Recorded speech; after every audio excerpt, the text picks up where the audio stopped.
Patrick Tambay, one of the most popular former Formula One racing drivers, captivated audiences with his skill and consistency on the track. Hailing from France, Tambay's career was marked by impressive victories and some unique moments both in his personal and career life, and with good looks, he was called Sports Prince Charming.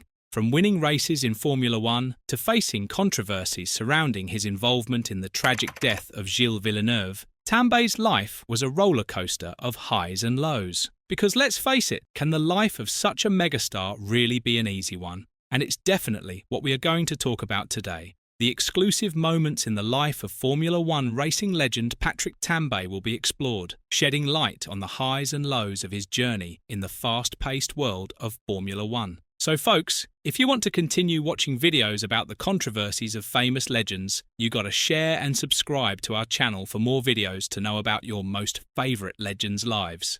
Patrick Tambay's successful and fabulous life has been marked by a number of major incidents that have seriously altered his professional life. While Patrick Tambay was finding his place on the racing track, Tambay knew what it was going to be when he would perform at the greatest level for Ferrari, where many drivers paid the price with their lives, including the tragic death of his close friend Gilles Villeneuve. And not to forget a few noteworthy feuds he had with other top drivers during his career, adding to the drama and excitement of his time in Formula One. Patrick Tambay's life was a rollercoaster ride of emotions. Amidst all of this going, Tambay competed in 123 Grand Prix between 1977 and 1986, winning twice, taking 5 pole positions, and setting 2 fastest laps while racing for McLaren, Ferrari and Renault, among others. After retiring from active racing, he worked as a French television commentator and deputy mayor of Le Cannet, a suburb of Cannes in southern France, where he had lived his entire life. Patrick Tambay was born in Paris in 1949. He was one of the most genuinely charming and popular racing drivers on the scene in the early 1980s. Educated in France and the United States, he was successfully involved in alpine ski racing at a very early age, as were some other race car drivers such as Bob Wollek, Davina Gallica, Teo Fabi, and Henri Oreille. In 1968, he won the French Junior Downhill Championship and was vice-champion junior in slalom. Tambay entered motorsport in his early 20s, winning first place in the Volante Elf at the Circuit Paul Ricard in Le Castellet in 1971. Then he competed in the Challenge Européen de Formule Renault, finishing second to René Arnoux in 1973. Tambay made his Formula One debut in Teddy Yip's White Ensign at the 1977 British Grand Prix at Silverstone, spending the weekend with Gilles Villeneuve, a relatively unknown teenage driver from Canada. Tambay qualified 16th out of 26 starters, while Villeneuve finished 9th in an old McLaren M23 Ford Cosworth. They quickly became close friends, and their camaraderie continued as they both moved up the ranks in Formula One. By the end of the season, it was clear that Patrick would go to Scuderia Ferrari and Gilles would join McLaren. But the decision was different. McLaren president Teddy Mayer chose Tambay, and Enzo Ferrari took on Villeneuve. This decision ultimately led to Tambay joining McLaren, and Villeneuve became a Ferrari driver. Despite the change in plans, their friendship remained strong both on and off the track. Patrick Tambay was offered by Rudy van der Stratton's racing team. VDS decided that Patrick Tambay should compete in the Can-Am series with their VDS 001 Chevrolet. And so for that, Tambay flew to Hawaii in April 1982. However, he only competed in the first round of Road Atlanta and quit. Patrick Tambay's career was suddenly flipped upside down when Villeneuve died in Zolder on May 8th. The fatal accident of his close friend Gilles Villeneuve affected Tambay. Villeneuve was the only close friend Tambay had in the racing world. After his death, he hosted the Canadian driver's family at his home in Switzerland for a while. It was tragic irony when his grief at the loss of his dear friend was followed by the call from Maranello to take Gilles' place in the 27 cars. Marco Piccinini, the sports director of Scuderia Ferrari, requested Didier Pironi to find Tambay, who was in America preparing to compete in a Can-Am Series event at Mid-Ohio. So, Patrick Tambay's name was chosen from a small group of candidates, including Jan Lammers, Michel Alboreto, and Siegfried Storr. Finally, after much soul-searching, he agreed to move to Italy. But before joining Ferrari, he asked for consent from Gilles' widow, Joanna. On July 3, 1982, he made his debut in the Dutch Grand Prix at Zandvoort, driving a Ferrari 126C2. Patrick finished second, third and fourth in 8 Grand Prix races, including his first ever Formula One victory in Germany at the end of the season. He took his first victory at the German Grand Prix at Hockenheim to add to a third place at Brands Hatch and an emotional second place on Ferrari home turf at Monza, while carrying Villeneuve's famous number 27 on his car. He delighted the Tifosi again the following year by taking victory in the San Marino Grand Prix at Imola. On Sunday, Ferrari paid tribute to their former driver, calling him one of the true stars of the 80s.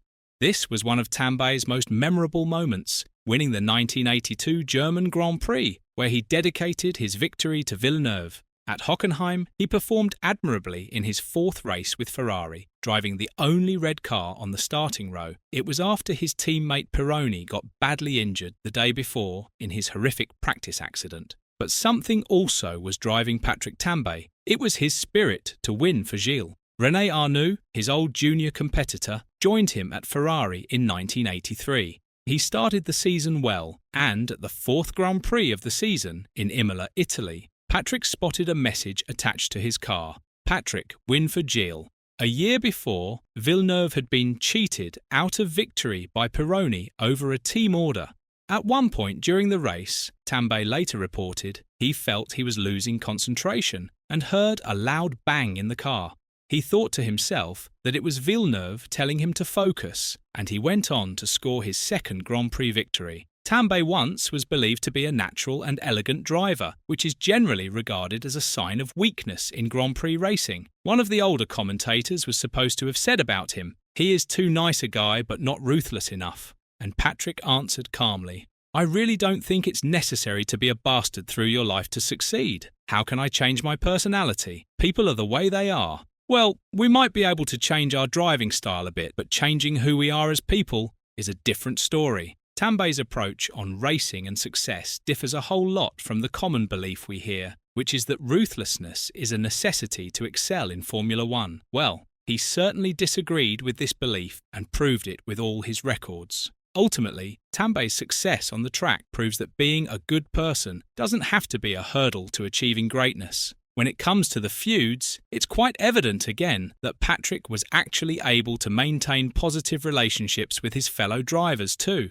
There were also some speculations between Didier Pironi and Patrick Tambay that their relationship was not quite as friendly, but it was actually tense because Didier Pironi was a rival of Tambay's former friend Gilles Villeneuve. Anyways, but Patrick never publicly criticised him or anyone. But when we look at the case of Villeneuve and Pironi, we may find something more. Villeneuve had been killed 2 weeks after a bitter dispute with Pironi, who had broken an understanding. The pair had been close for many years. Indeed, Tambay was godfather to Gilles' son, Jacques, who was to win the F1 World Championship in 1997, between them to win at Imola. Villeneuve and Pironi had demonstrated the car's potential from the start of the season, even though results didn't initially come due to breakdowns, mishaps, and disqualification due to an illegal rear wing. At Imola, the pace of the 126C2 shone as Ferrari scored a 1-2 result, but it was a race of well-known controversy as Pironi forced his way past Villeneuve on the final lap after both drivers had received the slow instruction on their pit boards. Following the controversies, Patrick also faced some horrors of the fast races. Many say that Tambay collided with Riccardo Paletti on the first lap of the 1982 German Grand Prix, resulting in Paletti's fatal accident. But what happened was the Italian racer Riccardo Paletti, making only his 2nd F1 start, died when he crashed into Didier Pironi's Ferrari at the start of the Canadian Grand Prix. Paletti was the 2nd Formula One driver to die during the 1982 season. 5 weeks earlier, Gilles Villeneuve had a fatal crash during qualifying for the Belgian Grand Prix at Zolder. Although the incident was classified as a racing accident, people started demanding safety regulations for Formula One drivers. In 1987, Tambay formed his own sports promotion company in Switzerland, but gave this up in 1989 to return to racing. He joined Tom Walkinshaw Racing in 1989 to compete in the World Sports Car Championship behind the wheel of a silk-cut Jaguar. He finished second at Jarama and fourth at the 24 Hours of Le Mans in the Jaguar XJR 9LM, driving alongside Lammers and Andrew Gilbert Scott. Later, he shifted to desert raid racing, finishing third overall in the Dakar Rally twice. In addition to African raids, Patrick Tambay competed in ice races and jet ski competitions, and he became a television motor racing commentator for La Cinq between 1991 and 1996, for Canal Plus until 2001, and then for Radio Monte Carlo. He remained linked to Formula One by taking a shareholding in the Larousse Formula One team in 1994 and being actively involved in the sporting side of the business. Patrick Tambay then focused himself on his son Adrian's career. His son Adrian began karting as a youngster and went on to become an Audi Works driver, driving in the DTM Championship from 2012 to 2016. Patrick Tambay's involvement in his son's racing career proved successful, as Adrian Tambay achieved notable accomplishments in motorsport. Adrian Tambay claimed the FIA ETC E-Touring Car World Cup in 2022. While he was seeing his children prosper, inside Tambay was getting weak by battling from Parkinson's disease. The Frenchman and former F1 Renault racer died on December 4, 2022, in the Hôpital Pasteur in Nice, Department of Alpes-Maritimes, France, where he had been hospitalized for almost 4 months. He left behind his second wife, Dominique, and their son, Adrien, as well as his children from his first marriage with Dana, daughter Esty, and son Loic. Patrick Tambay was a godfather to the daughter of Gilles Villeneuve, Jacques Villeneuve. Patrick Tambay was a beloved figure in the motorsport community. He will always be remembered as a talented and respected racer who stepped up to fill the void left by his dear friend Gilles Villeneuve. His dedication to the sport and willingness speaks volumes about his character and loyalty. Tambay's contributions to the racing world will forever be cherished.